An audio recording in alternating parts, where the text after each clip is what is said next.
Bueno, hay un tema, Caro, que captó la atención de los tucumanos y los sensibilizó. Es un tema que publicó la Gaceta el domingo, que es la historia de Dorila Gómez, una mujer que vive con sus 3 hijos en una especie de carpa, porque ni siquiera se le puede decir carpa, en la zona del Manantial.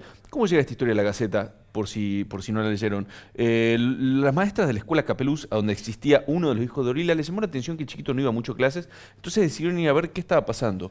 Cuando lograron dar con el lugar donde vivía esta familia, se encontraron con que esta mujer y sus 3 hijos, que son todos chiquitos, viven en una especie de tapera en muy malas condiciones. Inclusive uno de los chicos tenía una infección en el ojo, no habían podido llevarlo al CAPS. La mujer Así tiene la es. asignación universal por hijo, la perdió. Y bueno, obviamente no tiene otros medios para subsistir, su marido está preso, y bueno, viven prácticamente con lo justo y con la ayuda de otros vecinos de un asentamiento, ¿no? Una situación de total abandono. Ahí estamos viendo algunas de las imágenes, pero vamos a compartir brevemente una entrevista que los periodistas del diario le hacían justamente a Dorila en el momento que se acercaron a su vivienda para conocer un poco cuál era la situación, ¿no?, de esta mujer. Dorila Josefa Gómez me llamo. Tengo 3 chicos. Esta es mi casa. Me he enterado que estaban haciendo un asentamiento y no tenía dónde estar con mis hijos, entonces he decidido venir para acá. Y de ahí he venido, tenía una carpa, he estado 6 meses con la carpa, de ahí mis vecinos de la Gobernador del Campo me han ayudado con chapa, me han regalado 5 chapas y de ahí yo he puesto a la vuelta plástico y estoy viviendo acá con mis hijos. ¿Tenés luz Sí, del fondo. del fondo? Sí. ¿Y agua? Mi vecino me da. Un caño. Ah, ¿Hace cuánto sí. tiempo que vivís acá? Ya hace 1 año y 6 meses más o menos que estoy viviendo acá. Claro. ¿Nunca has tenido casa? Antes sí, pero después yo me he separado de él y me he ido a vivir en mi mamá y bueno, en mi mamá he estado un tiempo viviendo y de ahí he decidido venirme para acá porque tenía muchos problemas con mi mamá. ¿De qué vivís? ¿Cómo te las arreglás para conseguir dinero para alimentar a tus hijos? Trabajo, casa de familia y bueno, y por ahí de las cosas que mi marido me da para que venda, con eso me arreglo para mí y para los chicos. Tu esposo está detenido en este Sí. momento en En el penal. en el penal. Él te pasa algún dinero, pero no Sí. todo. ¿Qué ocurre? Me pasa 300 pesos, pero a él le sale que cobra 1000 pesos y bueno, lo otro no sé por qué, lo único que le dan a él es 300 pesos, nada más. Ujú. ¿Y la asignación familiar qué pasó? La asignación me han quitado porque yo no he podido presentar los papeles, así que no cobro nada. ¿Por qué no has podido presentar los papeles? ¿Qué ¿Por qué? pasó? Porque no tenía para ir a sacar el turno, por eso no lo he podido presentar. Porque la plata que me entra es para darle de comer a los chicos, no me alcanza para más.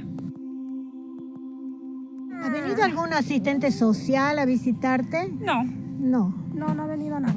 Y en la comuna he pedido ayuda y no, el delegado dice que acá no puede ayudar él. ¿Por qué? ¿Por qué? Porque dice que es un asentamiento y en un asentamiento él no puede ayudar. Bueno, como veíamos, el caso de Dorila Gómez es un caso de, como decíamos, extrema pobreza, vulnerabilidad, está totalmente desprotegida y hay que tener en cuenta que en nuestra provincia, esto también lo publicaba el diario el fin de semana, hay 300 asentamientos no vulnerables Sí. e irregulares de esta manera, pero desde del área de desarrollo social, que depende de la nación, concurrieron justamente a el lugar donde vive Dorila, estamos hablando del Manantial, para relevar cuál es la situación concreta y ver de qué manera se puede ayudar. Estamos en comunicación telefónica con Isaías Ledesma, quien es el titular. Le damos la bienvenida, le agradecemos. ¿Cómo está? Bienvenido. ¿Qué tal? Buen día. Buen día, ¿cómo le va? Lo escucho un poquito bajo, pero apenas puedo escucharlo. Bueno, Isaías, la primera consulta es, un equipo del área de ustedes, de Desarrollo Social de la Nación, iba a visitarla a Dorila hoy a la mañana. ¿Pudieron estar con ella? ¿La encontraron? ¿Qué fue lo que pudieron ver en la zona?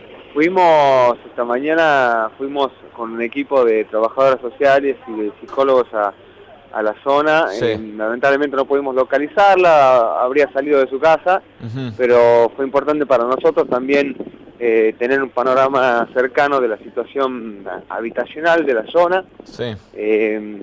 Hay cerca, por lo que estimamos así, por lo que vimos, hay cerca de 50 familias en una situación muy parecida Ujú. a la de Dorila. Y nada, lo que tenemos que hacer primero es ponernos en contacto con ella a través de un trabajo profesional que venimos realizando en los distintos barrios que tienen características similares a la zona del Manantial.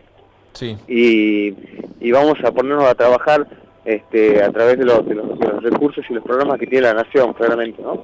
Claro. ¿Qué lectura hacen justamente de esta situación concreta? No solamente en la que está Dorila, sino, de acuerdo al relevamiento que hicieron hoy, hay otras familias en esa misma situación tan vulnerable, de tantísima pobreza, y qué llegada efectivamente tienen, ¿no?, las áreas que son las encargadas de proteger a estas personas. Sí, claramente, por supuesto. Nosotros venimos, desde que me tocó asumir a mí hace 3 meses atrás, y los años anteriores con mi predecesora, la doctora Laura Costa, venimos trabajando fuertemente, no solo en el barrio del Manantial, sino en toda la provincia de Tucumán, con situaciones de vulnerabilidad muy difícil. Lo que sí, no politizamos estas cuestiones, ni echamos la culpa a nadie, ni nosotros tenemos en nuestra forma de trabajar muy humilde, comprometida y con cariño, trabajar en forma sencilla y profesional. Sí. Son situaciones para no exponer y revictimizar a la gente.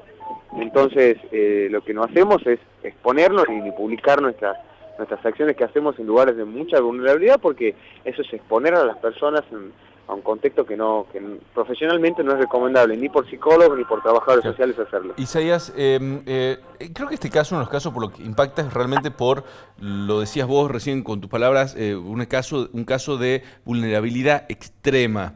¿Es habitual encontrar casos similares o son casos particulares que salen de la norma de lo que es la pobreza o la marginalidad? No, lo cierto es que la realidad de una crisis habitacional que vive la provincia lo vive hace muchísimos años. Sí. Son muchos los asentamientos, villas y barrios que tienen construcciones muy precarias.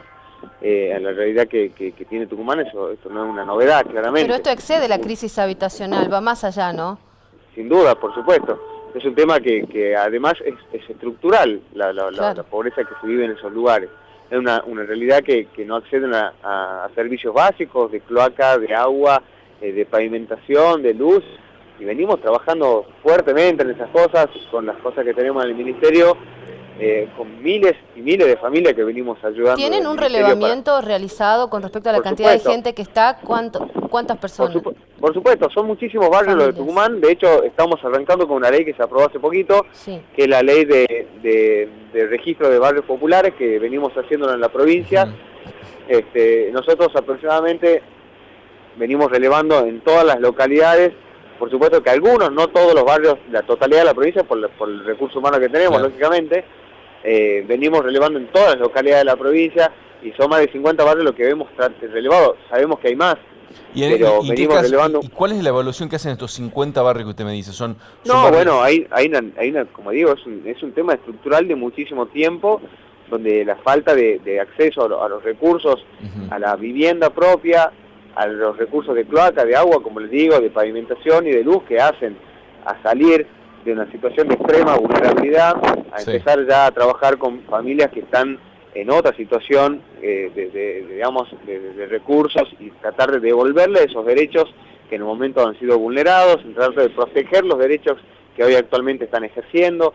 Bueno, hay muchísimos casos singulares y generales que podemos hablar, y eso da para mucho, pero la verdad que nosotros, como siempre digo, mi forma como persona de trabajar y con la institución a donde trabajo, con la sensibilidad de los datos que se manejan, yo considero que no hay que politizar estas cuestiones ni echar la culpa a nadie, porque no nos lleva a nada, solamente construir lo que tenemos que hacer, ¿no? Es trabajar, arremangarnos y construir. ¿Por dónde se empieza, digo, en una situación tan crítica como la de Dorila u otras personas, familias que están en este contexto? ¿Qué es lo primero que hay que hacer? Esta mujer decía que, bueno, ella no tiene la posibilidad porque tampoco pudo ir a hacer los trámites de una asignación universal, que por ahí es una ayuda. ¿Cómo arrancan a resolver este tipo de problemas? Básicamente, primero es un acercamiento personal, hablar con ella, con trabajadores sociales y con psicólogos, para primero devolver, como digo, restituir los derechos fundamentales que no tienen. Desde primero, si hay que ver cuestiones si tienen identidad para poder acceder, o sea, el documento para poder acceder a los siguientes derechos, restituir la asignación universal por hijo, saber por qué no la está cobrando, cuáles son los inconvenientes que está teniendo y ayudarla por eso, y luego continuar un trabajo que va a ser de mucho tiempo. Y como digo, en este caso de Dorila salió a los medios, pero hay muchas Dorilas en la provincia y estamos trabajando con muchas de ellas, con muchos lugares. Así que es un trabajo incansable que todos los días lo venimos realizando de manera muy profesional y, como siempre digo, con compromiso y con humildad, que es lo que venimos haciendo. Y no sacamos a la luz ni propagandas ni nada de lo que venimos haciendo. Isaías, vos recién decías que para esto va a llevar mucho tiempo. ¿Le va a alcanzar el tiempo a esta gestión? Todavía falta para 2019, para las próximas elecciones. ¿Le queda tiempo a la gestión del presidente Mauricio Macri, en el caso de que no sea reelecto, sin hablar de una posible reelección, de revertir estas situaciones? ¿O esto tiene que ser una política que de alguna manera trascienda a las administraciones? Sin duda, tiene que ser una política de Estado, combatir la pobreza. Por supuesto, lo primero que hay que hacer es saber que lo que no sabíamos, saber en qué situación estaba el país en materia de vulneración de derechos y en materia de pobreza. ¿Es mejor o peor de lo que esperaban? ¿Es mejor o peor de lo que mejor o peor de lo que esperaban? Antes no se sabía, ahora se sabe. No, nunca es mejor encontrar una situación de vulnerabilidad. O sea, siempre son números que nunca nos gustarían estar. Ni en el famoso 5% que menos que Alemania, ni en la situación que realmente hemos medido y que estaba en un 28% la última medición que se hizo hace un par de meses atrás. Nunca es bueno ni la mentira del 5%, ni tampoco la realidad de un 28%, sino que tenemos que empezar a trabajar para que esos números reduzcan. Tiene que ser una política de Estado, tiene que ser algo que no sea utilizado políticamente, sino sentarnos a trabajar tanto la provincia como la nación, como los gobiernos comunales, como los gobiernos municipales, para lograr un objetivo claro con esto, y que no sea utilizado políticamente como muchos lo han realizado, ¿no? Bueno, usted decía, ¿no?, esto de ser utilizado políticamente, ¿se está refiriendo concretamente al gobierno de la provincia? ¿Se puede trabajar en conjunto para resolver este tipo de situaciones o se le está complicando justamente acordar estas políticas con el gobierno de la provincia? No, para nada, todo lo contrario. Las reuniones que tuve con los equipos técnicos de la provincia siempre fueron buenas. La reunión que tuve con el ministro siempre fue buena. Y siempre nosotros siempre estuvimos abiertos para poder trabajar en conjunto, porque sabemos que las necesidades son muy grandes para la cantidad de recursos que contamos. Entonces tenemos que aunar esfuerzos y eso es importantísimo hacerlo. Claro. Una consulta más. Ayer se conoció, este fin de semana se conoció el dato de que el 54% de los chicos del conurbano bonaerense están por debajo de la línea de la pobreza. ¿Se sabe en Tucumán cuál es la situación? No, la verdad que no desconozco, y es un tema que no es de competencia de nuestro ministerio medir esas cosas. Lo que sí sabemos es que los números los empezamos a tener hace poco, desde que se tomó la decisión de que el INDEC empieza a tomar este tipo de medidas, y sabemos con datos objetivos de que el presupuesto del Ministerio Nacional incrementó en un 70% de lo que estaba la partida en el presupuesto en 2015. Bien. O sea que la voluntad, tanto del presidente como de la ministra, en tomar medidas de políticas públicas a nivel social, está claramente y son datos objetivos. Perfecto, muy bien. Bueno, muchísimas gracias por esta comunicación, ¿eh? Le agradezco a ustedes y le mando un saludo a todos. Buen día. Muchísimas gracias. Bueno, una situación crítica, ¿no?, la que se mostraba, pero bueno, llama la atención, ¿no? Él dice hay muchas Dorilas en nuestra provincia. Bueno, un dato. Un dato importante, sé que esto no es un caso aislado, sino que forma parte, evidentemente, de una situación de mucha exclusión, de mucha marginalidad que hay que atacar y ver realmente cómo una familia puede llegar a la situación de esta mujer. Algunos consejos, ya venimos.